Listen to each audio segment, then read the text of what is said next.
Hello everybody, అందరికీ నమస్కారం. Welcome to మార్గం. ఈ రోజు మార్గంలో మనం డిస్కస్ చేయబోతున్న అంశం ఇస్ ఐవీఎఫ్ అంటే in vitro fertilisation technique. 1 million కపుల్స్లో ఇంకా ఎక్కువనే చెప్పొచ్చు కూడా వాళ్ళ జీవితాల్లో పిల్లలు లేక బాధపడుతున్న ఈ కపుల్స్ మొహాల్లో చిరునవ్వును తీసుకొచ్చింది ఈ టెక్నిక్. ఇంకా చెప్పాలంటే కన్సీవ్ అవ్వడానికి స్ట్రగుల్ అవుతున్న కపుల్స్ జీవితాలలో ఒక path breaking reproductive successful technique ఏంటి అని అంటే ఐవీఎఫ్ అనే చెప్తారు డాక్టర్లు. మరి ఇంత గొప్ప సక్సెస్ఫుల్ టెక్నిక్ గురించి ఈ రోజు మార్గంలో డిస్కస్ చేయడానికి మనతో పాటు ఉన్నారు 49 హాస్పిటల్స్ నుంచి డాక్టర్ సుమవర్ష గారు. హలో సుమవర్ష గారు, ఎలా ఉన్నారు? ఐఎమ్ గుడ్, మీరు ఎలా ఉన్నారు? సూపర్ డూపర్ ఫైన్ ఉన్నాను, thank you so much. IVF గురించి ఈరోజు స్టార్ట్ చేసే ముందండి, అసలు ఐవీఎఫ్ అంటే ఏంటి, what does it stand for, and ఈ టెక్నిక్ గురించి ఎక్స్ప్లెయిన్ చేస్తూ ఈ టాపిక్లోకి వెళ్ళిపోదాం ఇవాళ. Yeah sure. సో ఐవీఎఫ్ అంటే ఇన్ విట్రో ఫర్టిలైజేషన్ అండి. సో ఇన్ విట్రో అంటేనే means out side the body అనమాట. సో ఇన్ విట్రో ఫర్టిలైజేషన్ అంటే బాడీ బయట మనం ఫర్టిలైజేషన్ చేస్తే దాన్ని ఐవీఎఫ్ అని అంటాము. సో కొంతమందికి వేరియస్ రీజన్స్ వల్ల ప్రెగ్నెన్సీ రావట్లేదు అన్నప్పుడు ఈ ఐవీఎఫ్ టెక్నిక్ ద్వారా వాళ్ళకి ప్రెగ్నెన్సీ వచ్చేలాగా మనం చేస్తాము. సో శరీరం నుంచి ఎగ్స్ ఆడవాళ్ళకి బయటికి తీసి భర్త కణాలతో కలిపి ఎంబ్రియోని మనం బయటే క్రియేట్ చేసి ల్యాబ్లో ఆ ఫామ్ అయిన ఎంబ్రియోని మళ్ళీ గర్భసంచిలోకి ట్రాన్స్ఫర్ చేసినప్పుడు IVF are test tube baby process అని అంటాం. అంటే ఈ ఐవీఎఫ్ అంటేనే టెస్ట్ ట్యూబ్ బేబీ ప్రాసెస్ అని కూడా చెప్పొచ్చు అనమాట. అయితే సో టెస్ట్ ట్యూబ్ బేబీ అంటేనే ఐవీఎఫ్. టెస్ట్ ట్యూబ్ బేబీ ప్రాసెస్లో ఐవీఎఫ్ అండ్ ఇక్సీ అనే 2 మార్గాలు ఉంటాయి. సో ఈ ఫర్టిలైజేషన్ అనేది ఎలా జరుగుతుంది అనే దాన్ని బట్టి ఐవీఎఫ్ ఇక్సియా. సో కొన్ని స్పర్మ్స్ని మనం ఎగ్ తోటి మనము ఇంక్యుబేటర్లో ఉంచితే అప్పుడు ఒక స్పర్మ్ న్యాచురల్గా సెలెక్ట్ అయ్యి ఎంబ్రియో ఫామ్ అవుతాయి, ఐవీఎఫ్ అనమాట. ఇక్సీలో స్పర్మ్ సెలెక్షన్ కూడా మనమే చేసి ఒక్కొక్క స్పర్మ్ని ఎగ్లోకి నీడిల్ ద్వారా ఎక్కిస్తాం. సో ఇవి 2 కూడా టెస్ట్ ట్యూబ్ బేబీ టెక్నిక్స్ అనమాట. అయితే ఈ ఐవీఎఫ్ ప్రొసీజర్ అనేది ఎవరెవరికి చేస్తారు, మీరు ఎవరికి సజెస్ట్ చేస్తారు ఈ టెక్నిక్? సో డెఫినెట్లీ కొన్ని ఇండికేషన్స్ ఉన్నప్పుడే మనం ఐవీఎఫ్ అనేది సజెస్ట్ చేస్తామండి.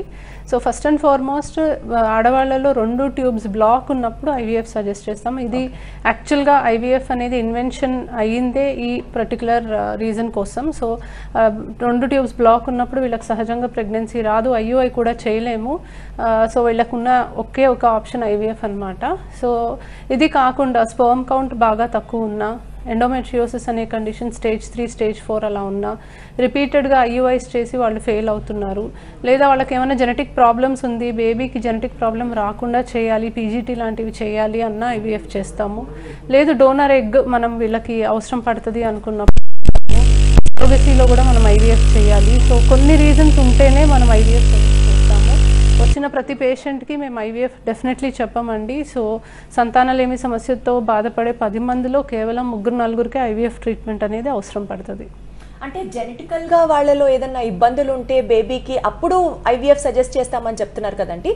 సో చిన్న స్టేజ్లోనే మనకి తెలిసిపోతుందా ఆ బేబీ ప్రాపర్గా హెల్దీగా ఉందా లేదా అన్నది మనకు అర్థమవుతుందా?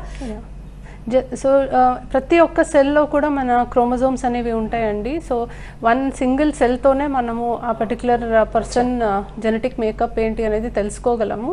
సో ఈ బేసిస్ మీదే మనకు ఎంబ్రియోలో కొన్ని సెల్స్ అనేవి ఉంటాయి. యూజువలీ బ్లాస్టోసిస్ట్ డే 5 ఎంబ్రియోస్ మనం ఇప్పుడు కల్చర్ చేస్తున్నాము. సో దాంట్లో ఆల్మోస్ట్ 50 to 100 సెల్స్ ఉంటాయి. సో జస్ట్ ఒక 4-5 సెల్స్ దాంట్లో నుంచి తీసి మనం జెనెటిక్ అనాలిసిస్ చేసి జెనెటిక్ ప్రాబ్లం ఏదన్నా ఉందా ఈ ఎంబ్రియోలో అనేది తెలుసుకోగలము. And genetic problems already suffer అవుతున్న పేరెంట్స్లో అది నెక్స్ట్ జనరేషన్కి ట్రాన్స్మిట్ అవ్వకుండా ప్రీ ఇంప్లాంటేషన్ జెనెటిక్ టెస్టింగ్ చేసి నార్మల్ ఎంబ్రియోని సెలెక్ట్ చేసి కూడా మనం పెట్టగలం. టెక్నాలజీ ఇంత డెవలప్ అయింది అని తెలుసుకోవడానికి కొన్నిసార్లు చాలా హ్యాపీ అనిపిస్తూ ఉంటుంది. సో మీలో ఎవరైనా సరే ఈ ప్రోగ్రామ్ చూస్తున్న వారిలో సంతానలేమి సమస్యలతో కనుక బాధపడుతున్నట్లయితే సాక్షి టీవీ స్క్రీన్ మీద కనిపిస్తున్న ఈ ఫోన్ నంబర్స్కి మీరు ఫోన్ చేయొచ్చు. డైరెక్ట్గా మేడం గారితో మీరు లైవ్లో కనెక్ట్ అయ్యి మీ యొక్క క్వశ్చన్ని మీరు అడిగి దానికి సంబంధించిన ఒక సొల్యూషన్ని కూడా మీరు తెలుసుకునే ప్రయత్నం చేయొచ్చు. ఇక ఐవీఎఫ్ విధానంలోకి వెళ్తే ఐవీఎఫ్ అనేది డెఫినెట్లీ అందరికీ సజెస్ట్ చేయరు, కొంతమందికి మాత్రమే చేస్తారు అని మీరే చెప్తున్నారు కదండి. విచ్ మీన్స్ ఐవీఎఫ్ చేసిన ప్రతి కపుల్కి ఇంకా వాళ్ళు గుడ్ న్యూస్ ఎక్స్పెక్ట్ చేయొచ్చు అని అర్థమా? Yeah, so IVF one of the most successful treatments అండి, బట్ 100% సక్సెస్ గ్యారంటీగా వస్తుందని చెప్పలేము. సో ప్రెగ్నెన్సీ రావడానికి మనం అన్ని అనుకూలంగా చేయగలమే కానీ ఒక ప్రాణం రావడం అబ్సల్యూట్లీ ఒక డాక్టర్ చేతిలో ఉండదు. సో ఎంబ్రియోస్ ఫామ్ చేసి మనం గర్భసంచిలో పెట్టిన తర్వాత అది కూడా గర్భసంచి లోపల పొర అతుక్కోవడానికి అనుకూలంగా ఉంటేనే ప్రెగ్నెన్సీ వస్తుంది. So genetically abnormal embryos maximum pregnancy రాదు, ఒక్కొక్కసారి వచ్చిన ఎర్లీ అబార్షన్స్ అవుతూ ఉంటాయి. ఏజ్ ఎక్కువయ్యే కొద్దీ జెనెటిక్లీ నార్మల్ ఎంబ్రియోస్ అనేవి తక్కువగా ఫామ్ అవుతాయి. సో సక్సెస్ రేట్ అనేది తగ్గుతుంది.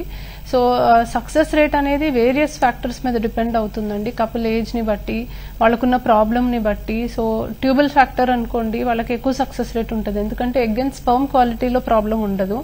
బట్ అదే స్పర్మ్ కౌంట్ బాగా తక్కువ ఉన్నా, ఎగ్ నంబర్ బాగా తక్కువ ఉన్నా మనకి గ్యామెట్స్ క్వాలిటీలోనే ఇష్యూస్ వస్తాయి, సక్సెస్ రేట్ అనేది తగ్గుతుంది. సో ఏది ఏమైనా 100% సక్సెస్ఫుల్ అయితే కాదండి, బట్ సక్సెస్ రేట్ అయితే చాలా బాగుంటుంది. కాబట్టి అట్లీస్ట్ 2-3 అటెంప్ట్స్లో అయినా వాళ్ళు డెఫినెట్లీ ప్రాబబ్లీ సక్సెస్ అనేది వాళ్ళకి దొరుకుతుంది. కాబట్టి పర్సిస్టెంట్గా వాళ్ళు ట్రై చేయాలి. అంటే ఒకసారి ట్రై చేయగానే వదిలేస్తే దట్స్ నాట్ ద సొల్యూషన్ అనమాట. సో పాజిటివిటీ ఉండాలి అండ్ ప్రెగ్నెన్సీ వచ్చే వరకు ట్రై చేయాలి అన్న పట్టుదల ఉండాలి. డెఫినెట్లీ అప్పుడు వర్క్ అవుతుంది.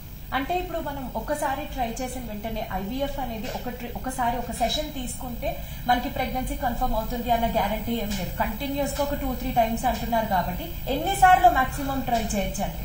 దిస్ నో లిమిట్ అండి. సో 5-6 టైమ్స్ ట్రై చేసిన వాళ్ళని కూడా చూసాను.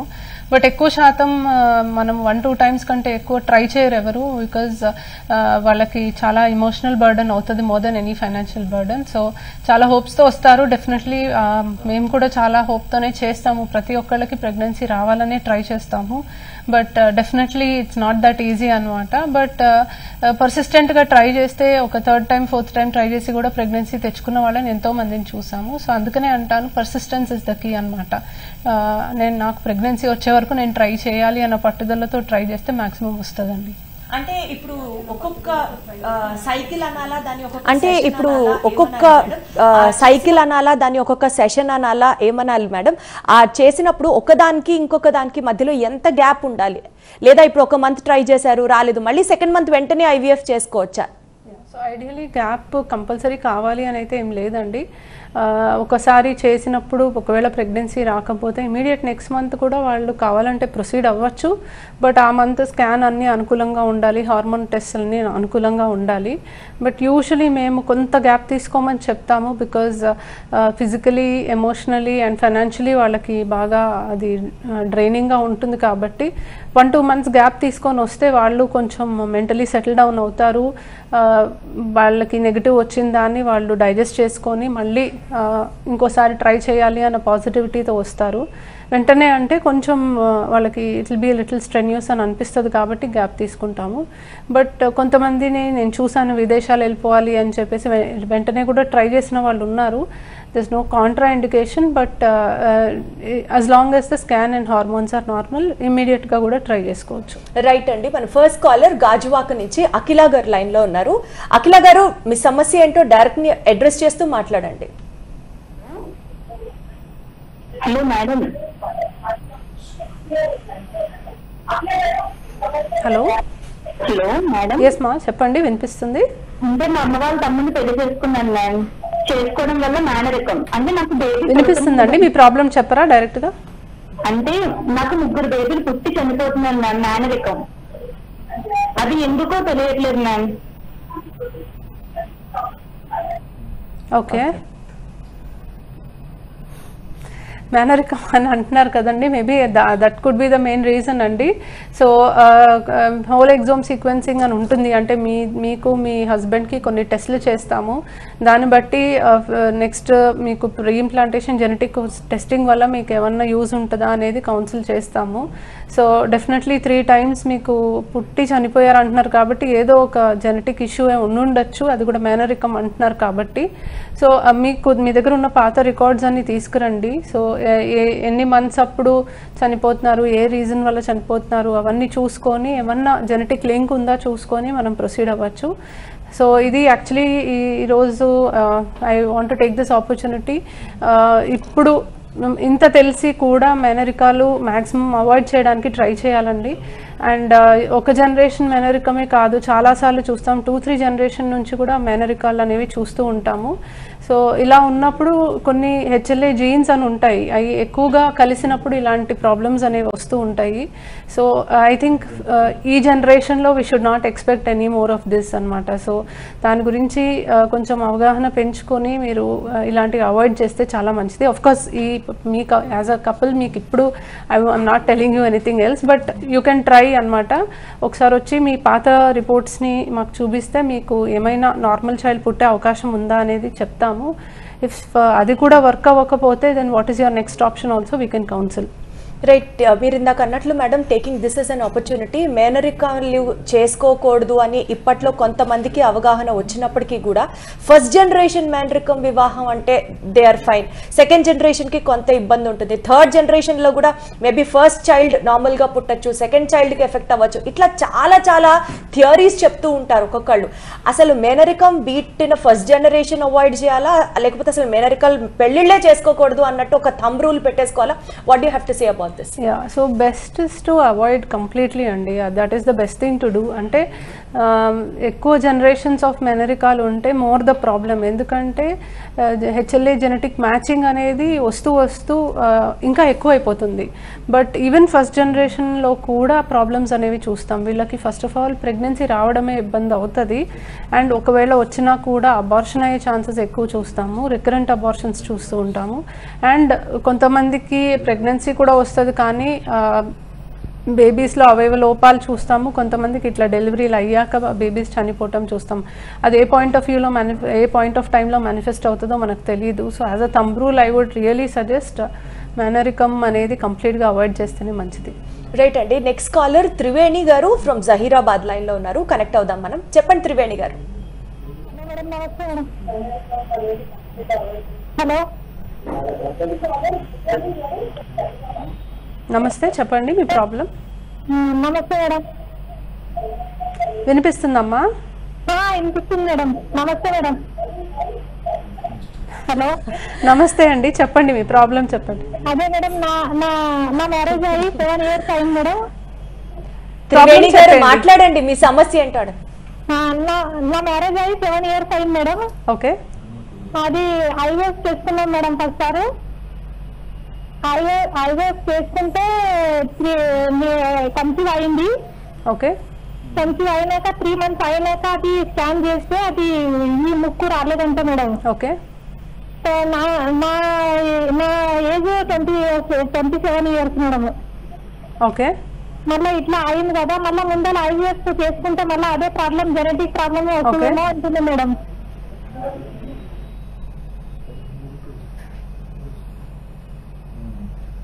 ఓకే. సో మీకు ఇంకా ఎంబ్రియోస్ ఉన్నాయమ్మా స్టోర్లో? 2 ఉన్నాయి మేడం. మేడం అన్నారు అవి వద్దు, జెనెటిక్ ప్రాబ్లం వచ్చింది కదా, ఇద్దరు వద్దు, వేరేదే వేసాము అన్నమాట. అది ఇంటారు మేడం.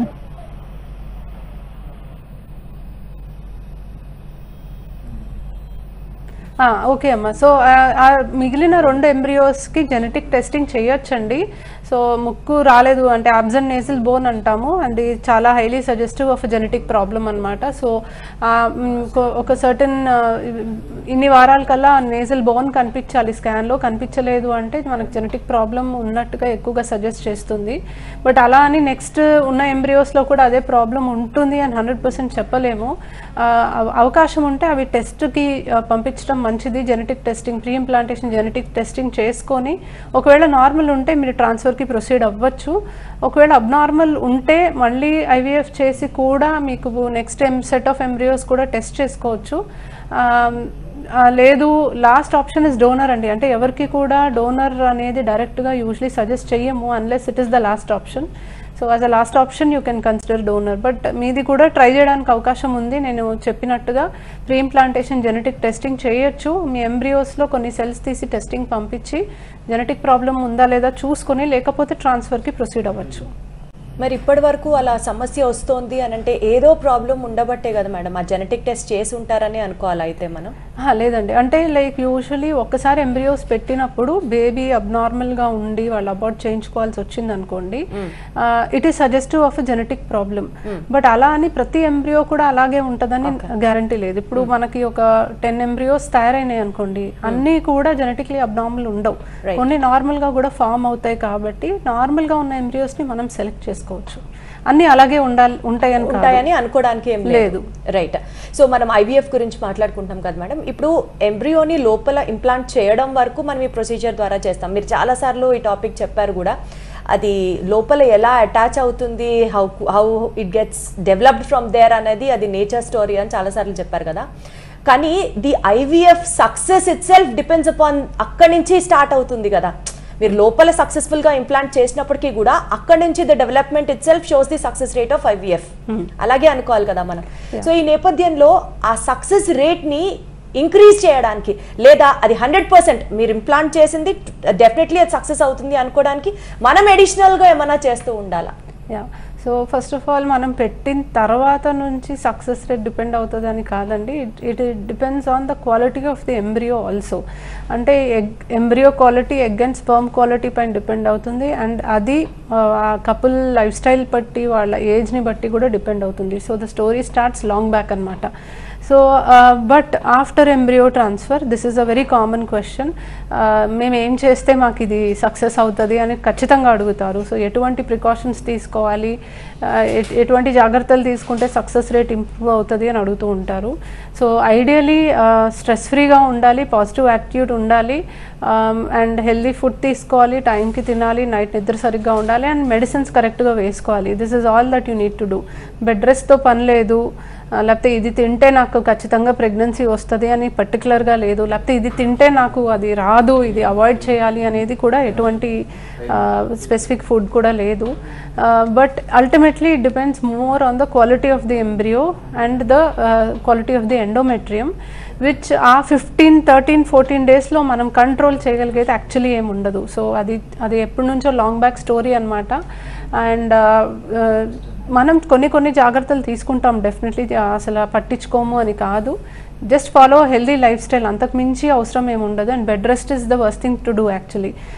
మీ పని మీరు చేసుకొని ఎంత యాక్టివ్గా ఉంటే అంత బెటర్ అని మేము చెప్తాం actually. So small tips follow అయితే maybe you will have a better chance అని అంటాను. But I think positive attitude is the most important.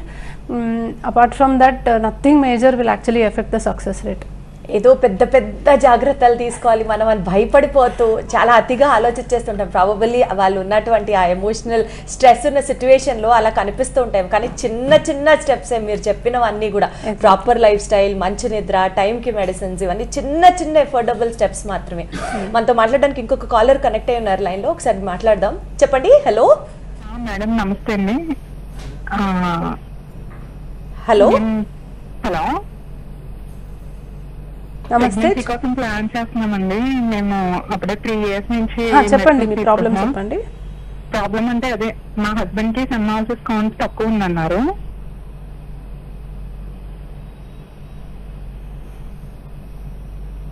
Okay, 2 times IUI చేశారండి. బట్ ఈ ఎంత తక్కువ ఉందండి కౌంట్, ఏమైనా స్పెసిఫై చేయగలరా?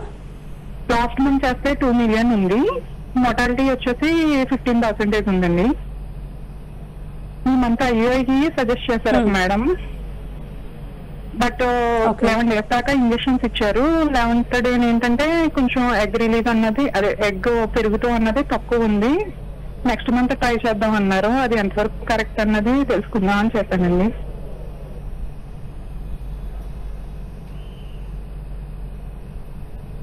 ఓకే, సో ఐడియలీ ఐయుఐ అనేది మీకు అంత సూటబుల్ కాదండి, ఎందుకంటే 2 million చాలా తక్కువ కౌంట్, 16 million ఉండాలి యాక్చువల్లీ. అండ్ కనీసం 5 million మూవింగ్ స్పర్మ్స్ ఉంటే మనం ఐయుఐ ట్రై చేస్తే సక్సెస్ రేట్ అంతగా ఉండదు. అంటే ఇప్పుడు 2 million ఉంటే ట్రై చేయకూడదని కాదు, చేయొచ్చు. 2 million ఉన్నా కూడా మనం ఐయుఐ ట్రై చేయొచ్చు, కాకపోతే సక్సెస్ రేట్ చాలా తక్కువ ఉంటుంది. సో ఐడియలీ మీకు IVF is a better option అండి. ఒకవేళ మీరు ఇప్పుడే ఐవీఎఫ్కి వెళ్ళాలి అనుకోవట్లేదు అంటే ఒక 3 months మీ హస్బెండ్ మెడికేషన్స్ వాడి 3 months తర్వాత స్పర్మ్ కౌంట్ రిపీట్ చేసి ఇంప్రూవ్మెంట్ వస్తే కనీసం 5 million మూవింగ్ స్పర్మ్స్ ఉంటే you can still consider IUI, otherwise IVF is a better option. And sperm count అంత తక్కువ ఉన్నప్పుడు మీకు ఎగ్ పెరిగిందా, మీకు ఎగ్కి మెడిసిన్స్ వాడారా, రిలీజ్ అవ్వడానికి వాడారా అనేది పక్కన పెట్టచ్చు యాక్చువల్లీ, బికాస్ ఆ స్పర్మ్ కౌంట్కి మనకి IUI is not a very great option అనమాట. రైట్ అండి, ఇందాక మీరు IVF గురించి ఫస్ట్ ఇంట్రొడక్షన్లో చెప్పినప్పుడు టెస్ట్ ట్యూబ్ బేబీ టెక్నిక్లో IVF అండ్ ICSI 2 విధానాలు ఉంటాయన్నారు. మనం IVF గురించి డీటెయిల్గా మాట్లాడుకున్నాం. ICSI అంటే ఏంటి మేడం? ICSI అంటే ఇంట్రాసైటోప్లాస్మిక్ స్పర్మ్ ఇంజెక్షన్, అంటే ఎగ్లోకి స్పర్మ్ని డైరెక్ట్గా నీళ్ళతోటి ఇంజెక్ట్ చేస్తే ICSI అని అంటాం. సో ఇది స్పెసిఫికలీ మరీ తక్కువ స్పర్మ్ కౌంట్ ఉన్నప్పుడు చేస్తాం. ఇప్పుడు ఇందాక చెప్పినట్టు అట్లీస్ట్ 5 million మూవింగ్ స్పర్మ్స్ ఉంటే IUI చేయొచ్చు, లెస్ దెన్ దట్ ఉంటే IVF చేయొచ్చు. 1 million కంటే తక్కువ ఉంటే ICSI is a better option. అంటే మనకి ఒక్కొక్క ఎగ్ తోటి కనీసం ఇన్ని స్పర్మ్స్ అన్నా మనం ఉంచగలిగేలాగా కనీసం ఆ మాత్రం కౌంట్ కూడా లేని వాళ్ళకి ICSI సజెస్ట్ చేస్తాం. లేదు కొంతమందికి 0 స్పర్మ్ కౌంట్, అజోస్పర్మియా ఉంటుంది, వాళ్ళకి టెస్టికల్స్ నుంచి స్పర్మ్ రిట్రీవ్ చేస్తాం, అవి జస్ట్ ఫ్యూ నంబర్స్లోనే స్పర్మ్స్ దొరుకుతాయి, అప్పుడు కూడా మనం ICSI చేస్తాం అనమాట. సో కొన్ని మినిమం స్పర్మ్స్ ఉంటే తప్ప IVF అనేది చేయడానికి కుదరదు. అంటే ఇప్పుడు స్పర్మ్స్ మేల్లో తక్కువ ఉంటే వాళ్ళకి ICSI చేస్తారు ఆ కపుల్కి, ఎగ్ కౌంట్ కనుక తక్కువ ఉంటే వాళ్ళకి IVF చేస్తారు, అట్లా అనుకోవాలా? స్పర్మ్ కౌంట్ మీద IVF ఆర్ ICSI అనేది డిపెండ్ అవుతుందండి. It doesn't depend on the egg count అనమాట. ఎగ్స్ ఎంత తక్కువ ఉన్నా కూడా IVF చేయొచ్చు, బట్ ICSI కూడా చేయొచ్చు, but sperm count is the main determining factor. చాలా మంది ఈ విషయం తెలియక ఓన్లీ ఆడవాళ్ళనే పంపిస్తూ ఉంటారు అన్ని రకాల ట్రీట్మెంట్స్కి, చెకప్స్కి. బట్ ఇక్కడ మోస్ట్ డిసైడింగ్ ఫ్యాక్టరే స్పర్మ్ కౌంట్ ఎట్లా ఉంది, ఎంత ఉంది అన్న దాని మీద ఆధారపడి ఉంటుంది అనమాట. ఎస్ అండి. అండ్ ఈ మధ్య కాలంలో టు బి వెరీ ఫ్రాంక్ మగవాళ్ళలోనే ఎక్కువ సమస్యలు చూస్తున్నాము. బట్ ఐరనీ ఏంటంటే most of the injections, most of the treatment ఆడవాళ్ళు చేయించుకోవాలి, though the problem is with the husband అనమాట. వాళ్ళు జస్ట్ వచ్చి శాంపుల్ ఇస్తారు యాక్చువల్లీ. అసలు ఈ సమస్య ఇట్లా పిల్లలు పుట్టట్లేదు అని అంటే the first blame has to be taken by a woman undi.